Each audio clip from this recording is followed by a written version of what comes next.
name of this ancient plant and now infamous drug is cannabis sativa. While this plant has been an integral part of mankind's history for countless years, you will not find it in the history books. It is a plant with two faces. On the one hand, it supplies us with hemp, whose legitimate uses includes clothing, canvas, and rope making. And, on the other hand, it is the source of cannabis, the illegal psychotropic drug. This is the story of cannabis sativa, the plant with many, many uses. We are near Le Mans, in west of France. Hemp has been grown here for hundreds of years, for both domestic and industrial use. Farmers here still use the traditional method of processing hemp, known as water retting. The stalks of hemp are extremely tough and resistant to rot, which is why it was traditionally used for ropes and canvas. Once harvested, hemp is left to soak in water before it is laid out into the fields to dry, so that the tough fibres may be more easily separated from each other. Even today, hemp fibres are broken down by hand, although an experienced hemp breaker can break from 100 to 200 pounds of hemp a day. This method still adds to the production cost.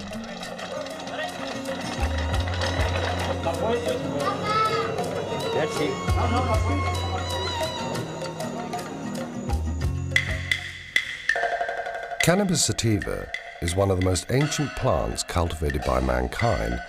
Hemp processing was already developed in China 8,000 years before Christ was born. Hemp was first harvested for its seeds, a rich source of amino acids used for food. Then it was discovered that by breaking the stalks, they could use the fibers to make paper, as well as fishing nets and up to 5,000 hemp-related products, including, of course, textiles.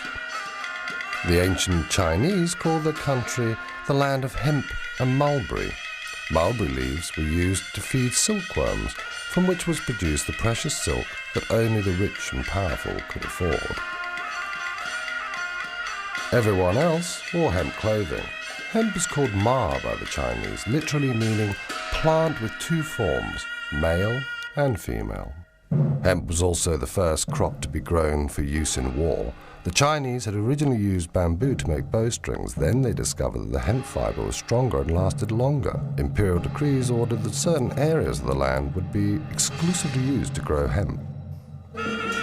An ancient legend says that hemp paper was discovered by Saairah, a scribe and eunuch of the imperial court. To publicize his discovery, Saairah pretended to die. He ordered that hemp paper should be burnt around his coffin. Then he arranged his own apparent resurrection and attributed it to the properties of his new invention. Ever since, hemp has been an integral part of the Chinese funeral ceremony known as Wu Fu, or the 5 levels of mourning. This code lays down, among other things, that the family wear different hemp clothes corresponding to their relation with the deceased. The Chinese jealously kept the secret of papermaking for centuries. It wasn't until the 5th century that this knowledge was passed on to other countries, finally appearing in Europe in the 8th century.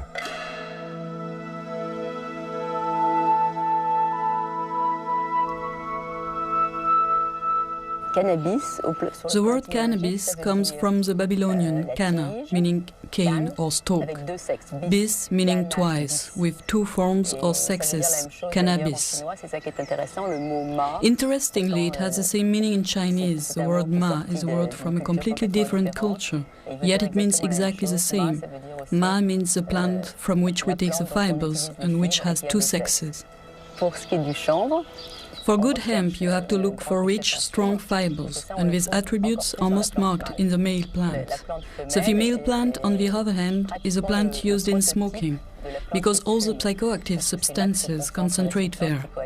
It is a plant with 2 sexes, 2 attributes. This is something completely fundamental.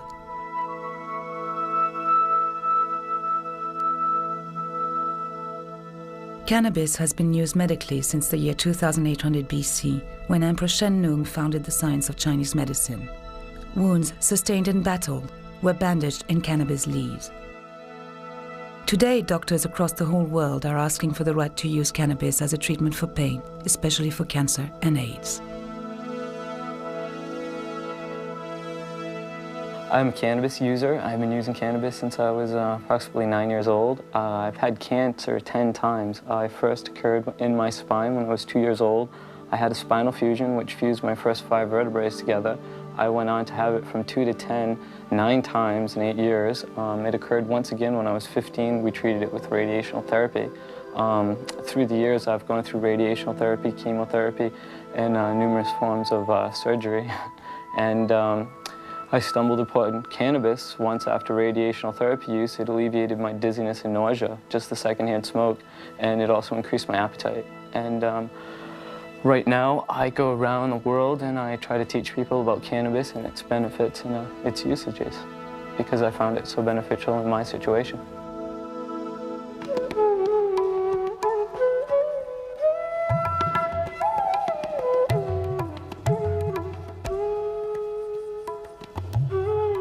Cannabis was also grown in the foothills of the Indian continent, today's Kazakhstan, Pakistan, Nepal and Kashmir.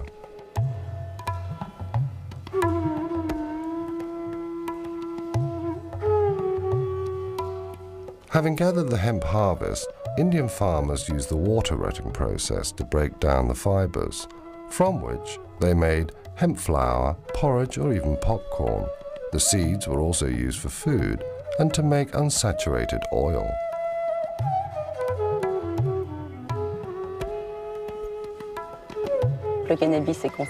Cannabis is dedicated to Kali, the Hindu goddess, with 2 faces, destruction and reincarnation. So cannabis has been completely integrated in religious life on the Indian continent. Cannabis is consumed in a religious way to show devotion to the goddess, as we do ourselves with wine in the Holy Communion of the Catholic Church. Cannabis is also consumed socially. Indeed, you cannot imagine a wedding or a baptism without cannabis on the Indian continent.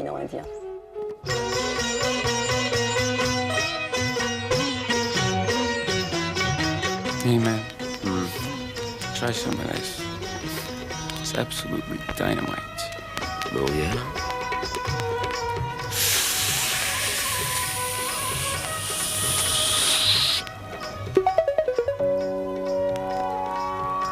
The physical effects of marijuana. The first sensations may be felt instantly after having smoked some grass, or an hour after having eaten it. Usually, you creep slowly into a stoned condition, inch by inch, sliding upward, but if you've eaten it, the effects may come upon you suddenly and strike you full force in the middle of a word.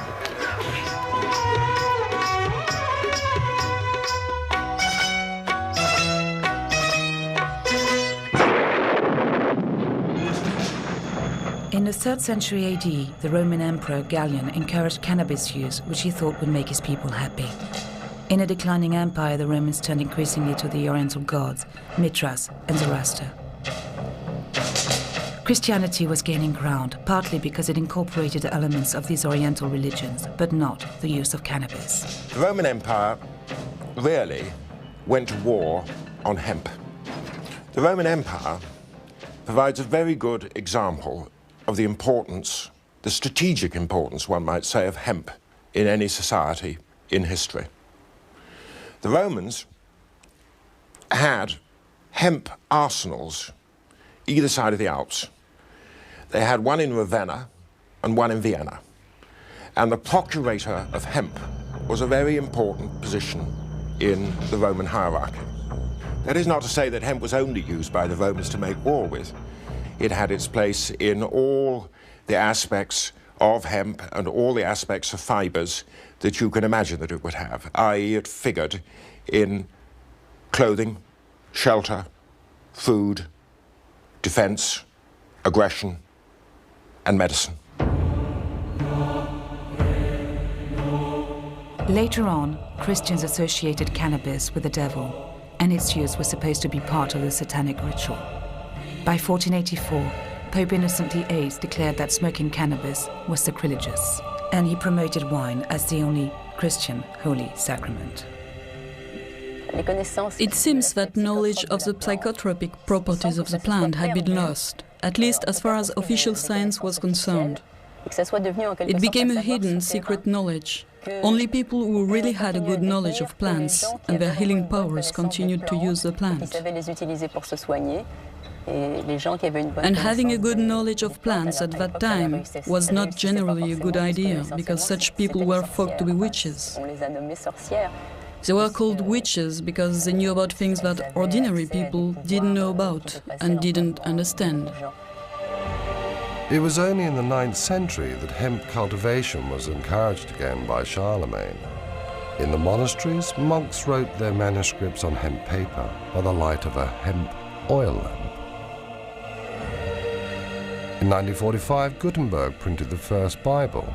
It was printed on hemp paper.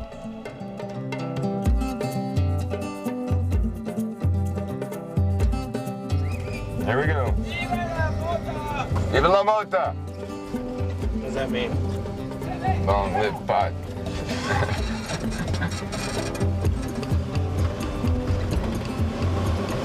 I have a good background and good education. I have 10 years of college, master's degree in biology, and 4 years in the School of Public Health at UCLA. So I started putting together a museum. Slowly people started giving me things they thought were hemp, and I looked around and found things that were historical. There was a can of hemp seed oil varnish here, and hemp Bible there that I've accumulated, 100-year-old flag, and so on. This is an ongoing educational process. I'm learning every day more and more things. People tell me things about hemp while I'm at the museum, so it's very instructive. My mother's a good example. When I learned the hemp stuff, I came to her and told her, and she says, no, couldn't be the same plant. I know what hemp is. She's in her 80s now. I said, sorry. And gave her the book, and she's a believer now.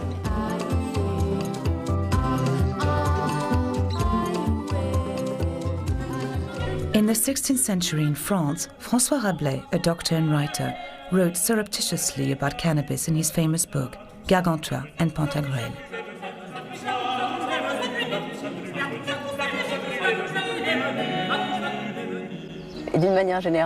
He appreciated cannabis so much that he called it Pantagruelion after his hero Pantagruel. Cannabis, for Rabelais, is Pantagruelion. And this plant has such wonderful properties, as he said, that if plants were to choose a king, in his words, a king of the woods, they would have chosen cannabis to be the queen of plants.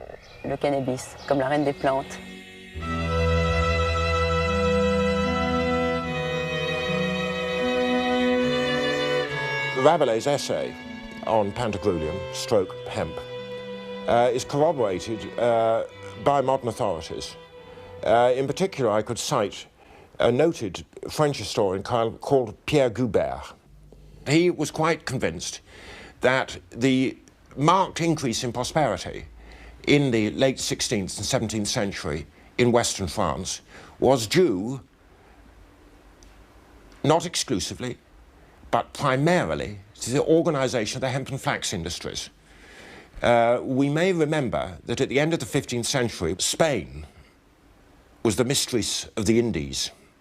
And it was, according to Goubert, the organisation of the hemp and flax industries and their sale to Spain, their trade with Spain, that led to the rise in births, in marriages, into a general level of both population and prosperity at that time in France. In 1492, Christopher Columbus discovered America and at the same time introduced hemp to the New World. He offered the natives gifts including hemp seeds and cloths. Hemp was used to make sails and rope. Thanks to this crop, France, England, Spain and Portugal could strengthen and increase their maritime power.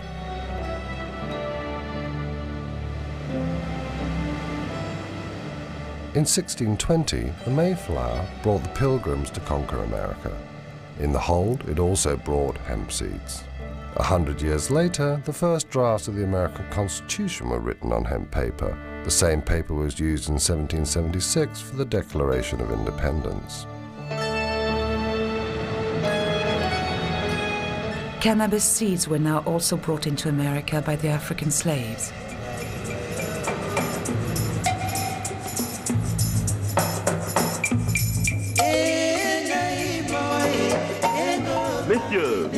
Messieurs, voici un jeune homme en bonne santé, fort robuste, excellent travailleur. 400 piastres. 500 piastres. 600 piastres. The Africans were captured in their own country to be used as slaves in America. They arrived without clothes and were given rough hemp clothes to wear. That was a traditional prison uniform.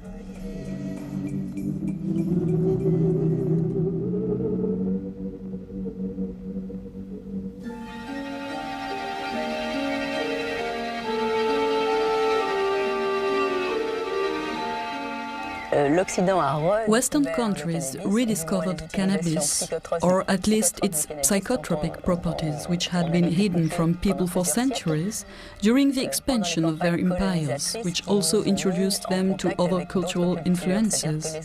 The English rediscovered cannabis in India, and the French did the same in North Africa.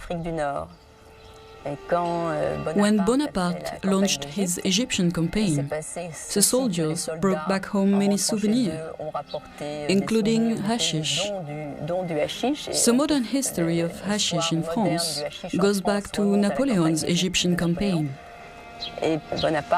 Bonaparte was almost assassinated by an Egyptian who had taken hashish.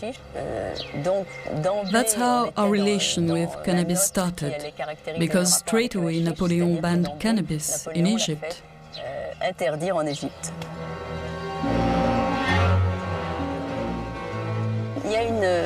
For a long time, there has been this theory in France, you can still hear it sometimes said, that the word assassin is derived etymologically from the word hashishin. But if you look closely at this theory, this is not a true derivation. Nevertheless, it has been used to discredit cannabis. What is interesting is that you can find the idea again behind the climbing myth. The West has often made such mental contortions in order to prove the real danger of cannabis.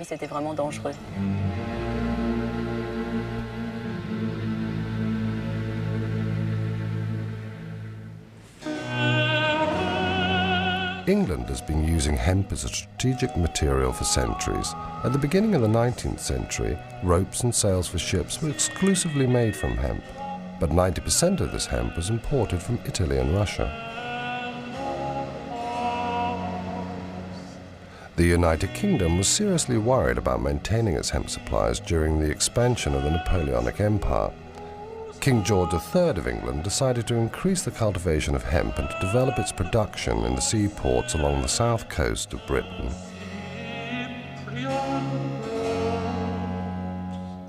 Now, Bridport is a most remarkable seaport.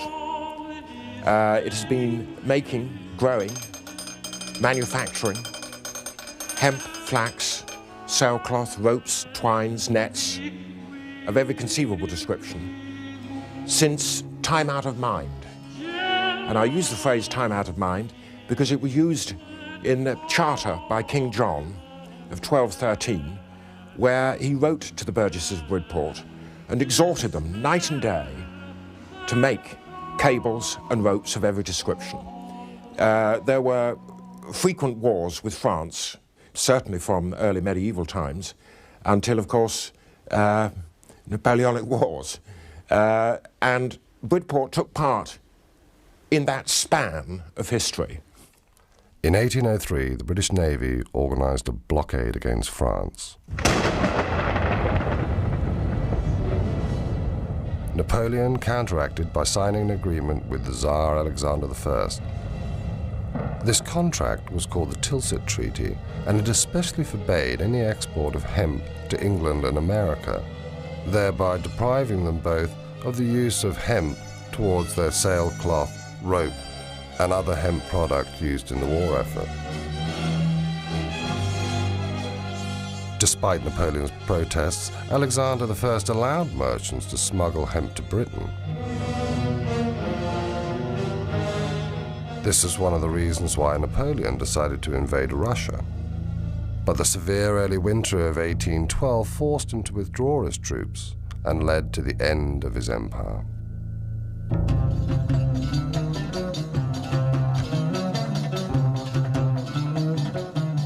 In the early 19th century, in Europe, the mysterious East became the latest rage, as did cannabis smoking.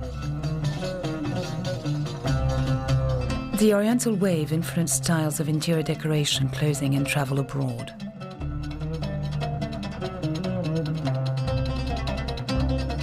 To be in fashion, people smoked hashish with the traditional water pipe and discovered its potent effects on lovemaking.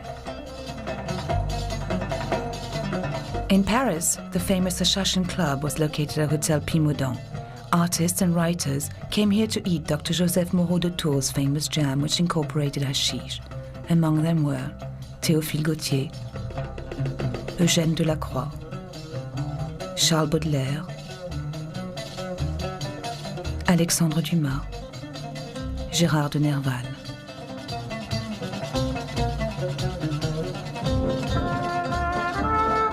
Queen Victoria also used hashish. She used tincture of cannabis, a popular method for alleviating period pains. She was also prescribed morphine or laudanum, another popular remedy for many complaints.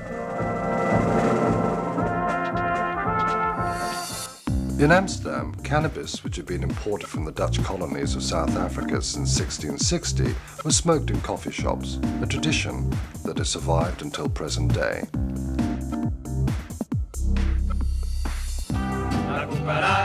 At the end of the 19th century, Indian migrants brought cannabis into Mexico, where it was named marijuana and then became the symbol of Pancho Villa's rebellion with the song La Cucaracha.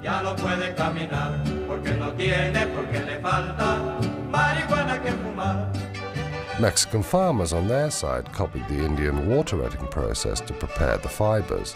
They made every kind of product, from hats to bags and carpets.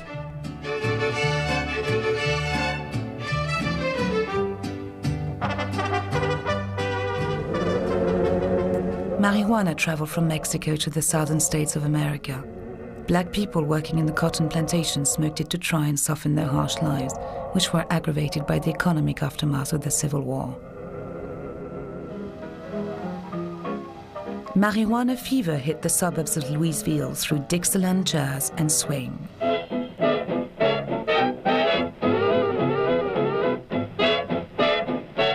Marijuana was known in America as reefer or grass. Within a few years, reefer songs spread widely from the music clubs which had appeared everywhere where the immigrant black communities settled. Have you ever met that funny reefer man? Have you ever met that funny reefer man? Along with new developments in the hemp industry and a growing awareness of the dangers of alcohol, marijuana began to be the subject of interest in the corridors of political power. In 1911, New Orleans and then Louisiana and Mississippi and a couple of states along the Mississippi River outlawed marijuana. Meanwhile, alcohol was increasingly being seen as a danger to society.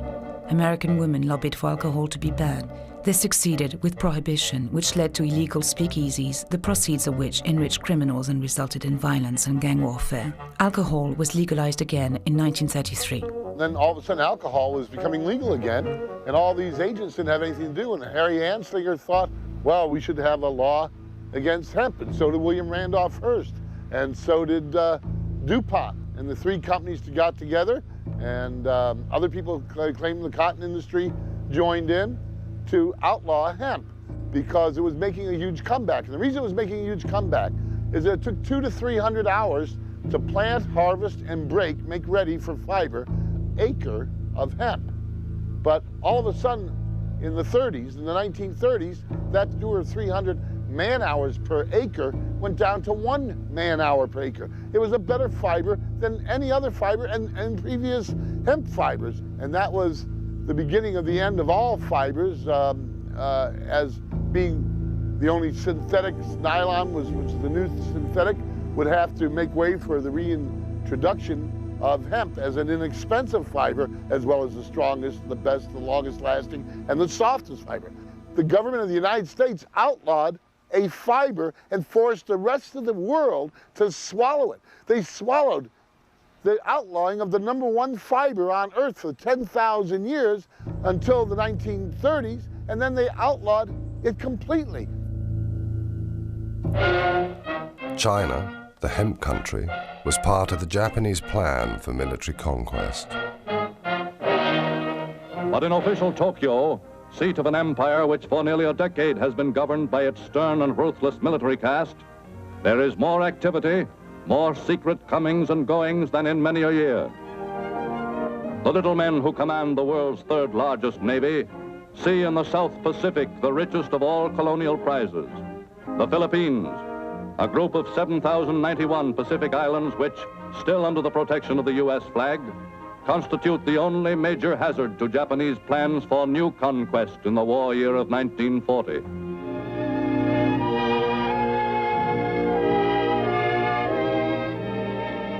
Already one important island industry, the growing and processing of Manila hemp, is almost entirely under Japanese control. And within the past few years, by intensive cultivation, Japanese immigrant farmers have increased production of the one cash crop which has long been a virtual Philippine monopoly. The invasion of the two big hemp-producing countries, China and Philippines, was the start of hemp rationing. Hitler was also aware of the strategic importance of hemp, which was used in the making of canvas and ropes, both of which were an essential part of his war effort. In 1941, when the German army invaded Russia, it blocked Britain's supply of Russian hemp. Germany managed to develop her own hemp production, but the cultivation of this fiber, which had become so necessary in wartime, was still banned in Great Britain.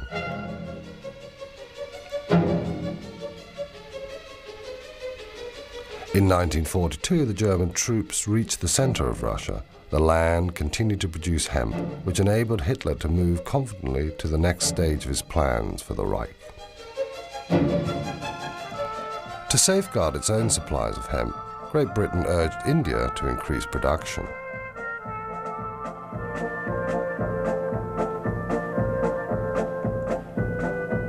Meanwhile, war was spreading to Japan. Within little more than a year, Japan, successfully employing once again the deceit and treachery which had so well served her in the past, had taken the final desperate plunge. When Japan bombed Pearl Harbor, forcing the United States of America to declare war, Americans realized they were cut off from their hemp supplies.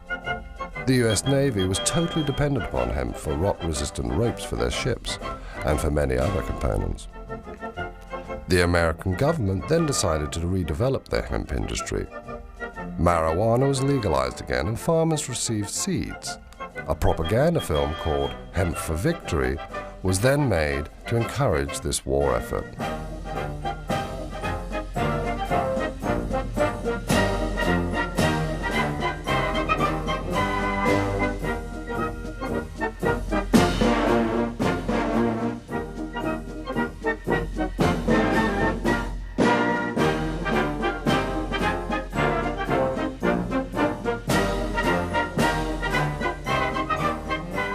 The Allies' air forces were completely reliant upon hemp.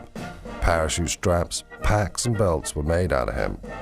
No other available fiber was so strong and so reliable under combat conditions. After General MacArthur had forced the Japanese to withdraw from the Philippines, hemp production soon reached pre-war levels again. After the war years, a new world arose from the ashes of the old. India gained independence.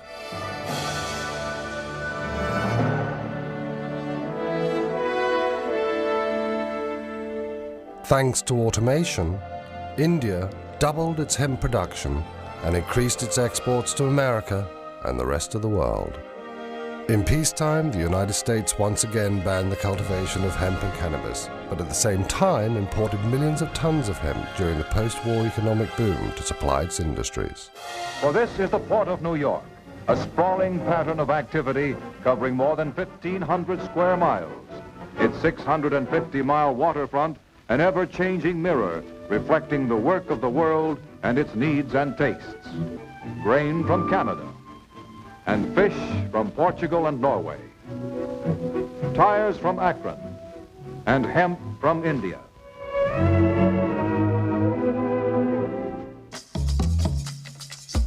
During the post-war years in France, hemp growing and processing went through a revitalized industrial revolution. What is interesting to underline is the fact that in France hemp culture went on in spite of American prohibition. While prohibiting marijuana in the USA, they prohibited hemp too, and so you couldn't grow it anymore. In France, hemp growing went on. France was a very rural nation at that time, and remained so until the 50s. They continue to cultivate hemp there today. What happened was that synthetic fibers went on to become a huge development. And even in France, in a country where hemp growing was still legal, hemp began to widely decline, until the hemp textile industry finally died at the end of the 60s. In the 60s, hippies began a worldwide movement calling for the legalization of cannabis. English and American rock stars encouraged people to smoke it. The Beatles, led by John Lennon, turned England on by singing openly pro-cannabis lyrics.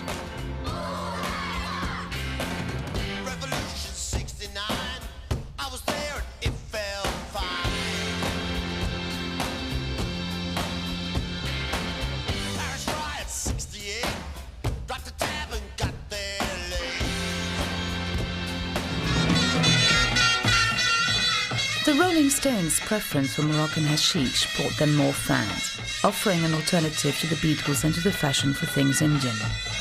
Hippies then decided to hit the road for Morocco.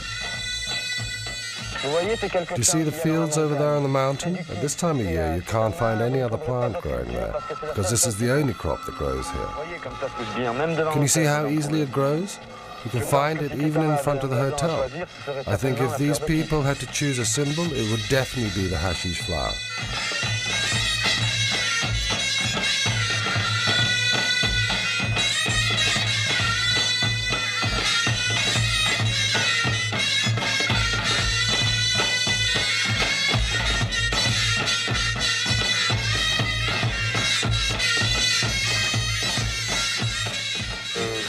I think they grow here at least 10 tons of hashish a year, so there must be other people than hippies who buy it. In Jamaica, the Rastafarian religion advocated smoking cannabis. They called it ganja. Herb is the sacrament of the Rastafari Church, and basically through studying the Bible, we understand that it's there for the healing of the nation. In other words, it can nourish the mind just as food nourishes the body. It's like a key that can open certain aspects of your mind. And the brain needs feeding just as the rest of your body does. But for me personally, it seems to tune you into a certain wavelength that you can't reach without it. Although I do understand that through certain meditations, one can achieve these heights without smoking herb or taking any other drugs. But in the 20th century, I personally don't have the time, so it's like a shortcut to get to this place to help you be creative. And another thing I find really interesting about weed is how through the smoking of it or trying to acquire it, it brings together people of different classes, backgrounds, cultures. And in bringing those people together, there's an exchange of ideas, and through that exchange, other things happen. At the same time, cannabis was legalized in Holland. That's how Ben Dronkers was able to become the first legal producer of marijuana to become a millionaire. Here we find different varieties that me and my colleagues, we tested out by once in a while, looking at the plants and try them out. In that sense, it's a wall where people can always look and go back to and say, this variety had a certain smell or a certain aroma.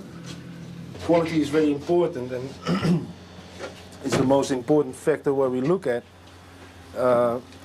Always people think also about quantities of material you can harvest, and of course it's very difficult to have a balance.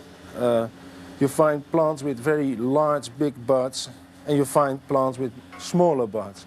But even the plants like this that have a very small bud is one of our basic plants we have for the breeding of many of the strong varieties that you can see on this side. That means that some of the strengths and some of the important potency we always try to bring back in one variety, and that is the variety that people buy in the shop. And that is the importance of good seed, is like any farmer could know that that's the start, and then you end up with some good materials. The Sensi Seed Bank grows the best marijuana seeds in the world, I think, for many years. Also, we want to make the best hemp seeds from the world, and we're working very hard on that. For that, we made a new company that's called Hempflex, and Hempflex produced in the north of Holland on this moment, last year, 140 hectares of hemp, and coming year we want to go to 1,500 hectares. That is the minimum we want to do, and for sure that later on we will have to do more. From that material we have produced last year, we're producing on this moment just the raw fiber and the wood materials. It comes out like that. And from the wood we have the plan to make cat litter and actually the same things like people want to do in England.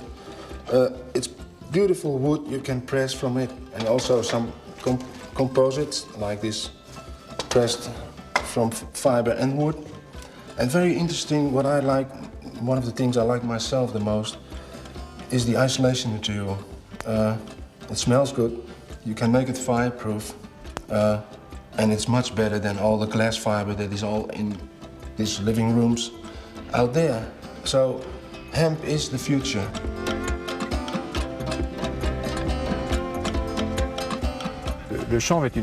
Hemp growing depends directly on contracts. We have to sign first a contract with an industrial society through our Hemp Producers Federation. At this point, it becomes possible to grow hemp. Hemp sowing is made each year around May, and you harvest it around the beginning of September.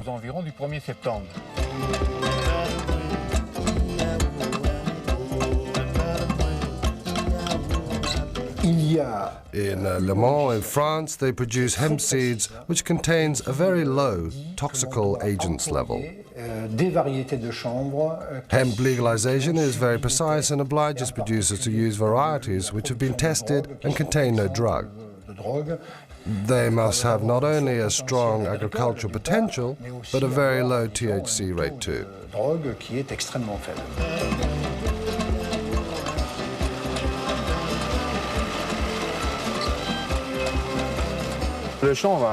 Hemp has a great industrial future.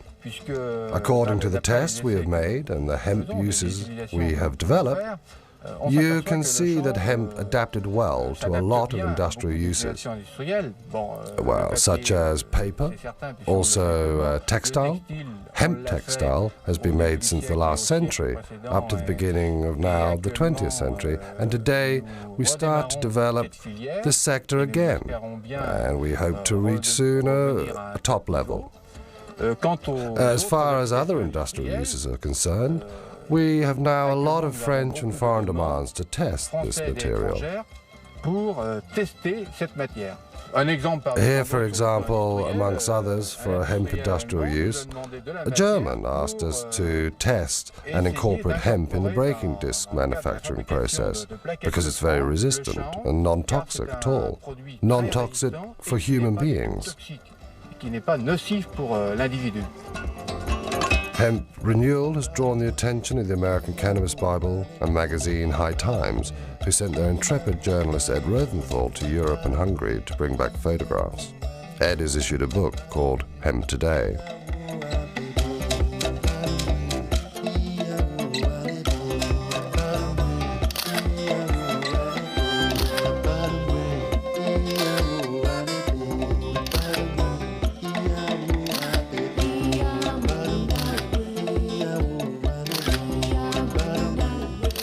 The hemp revolution had grown, and by 1992 the British media announced the first legal hemp harvest for 70 years in England. We're often asked whether people can get high from this, because obviously people see it as being cannabis, marijuana. We prefer to call it hemp. One of the things we had to convince the Home Office before they issued us the license was that we would be able to comply with current European law, which says that you must not grow varieties which have got more than 0.3% THC. Which is the cannabinol in the plant.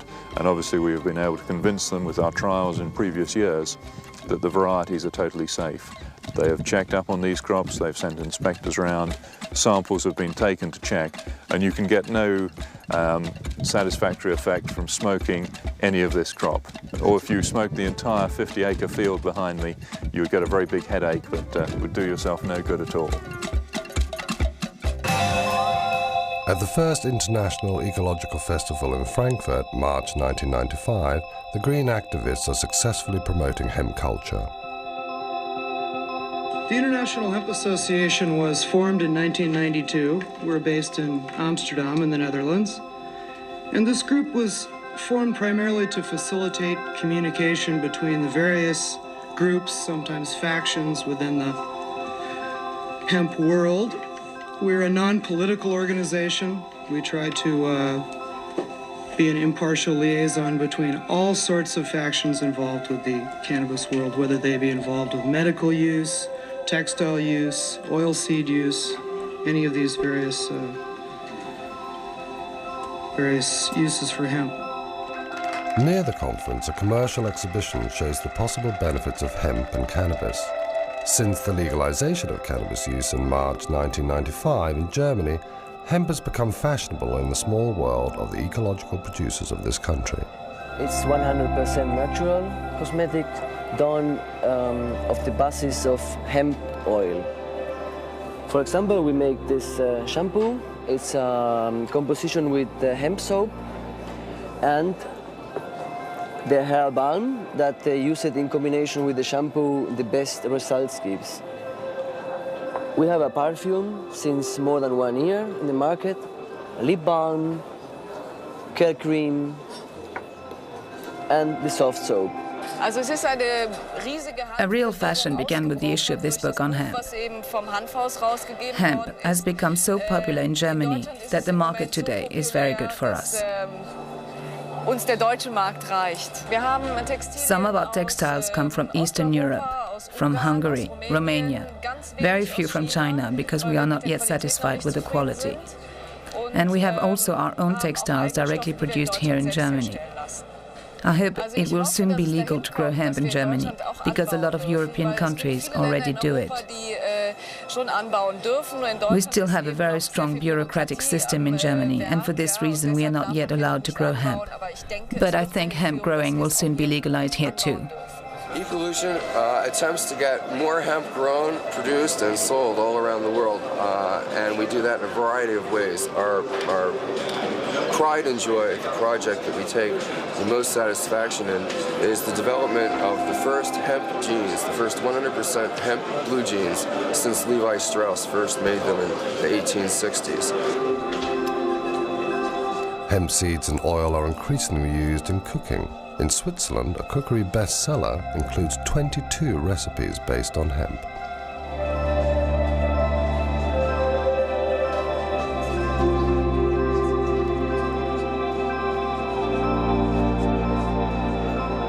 My name is Matthias Bröckers. I'm a journalist and writer, and I edited Jack Herer's book, The Emperor Wears No Clothes, in Germany. We added a lot of scientific data and stuff on the German and European history of hemp to the American Emperor Wears No Clothes. And so the book went a bestseller in Germany immediately. We started Hanfhaus, a company which is developing and selling products from hemp. And the most important and most revolutionary product is Sativa, a washing detergent from hemp oil. The main difference is certainly that hemp is an ecological culture. Hemp growing doesn't need any weed killer, no pesticide. This raw material grows naturally and it doesn't need any chemical interventions. This is surely the most important thing. In France, you can even build houses out of boards made of hemp fiber. The producers ensure that they are protected against fire and rot. This material is long-lasting, has good insulating properties, and is strong and flexible. Hemp can save the world. Hemp, it can give you food, clothing, shelter, the three basics, then paper, the thing man needs more than anything else in the world. It can give you oils for your brain, for your membranes that you can't get from any other source. It can give you good protein. It can give you all the benefits that the ingenuity of the mind of man can conceive of. It can do that easily because of the enthusiasm that people will have toward a whole new industrial set of tinker toys to balance against the tinker toys of oil. The people who are cutting down the forests, the big businessmen who want to profit right now, not a profit 20 years from now. People who are not trying to think in terms of construction, but they're thinking absolutely in terms of destruction. Now, whoever these people are, they are small men at the center of things. Put hemp into the mix, and maybe some of them would get shuffled to the outside, and maybe we'd have a happier life. Anyway, as a science fiction writer, I tell you that hemp is an excitement to me because it's like the miracle ingredient, newly discovered but ancient as time, that can solve all the problems.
Bye.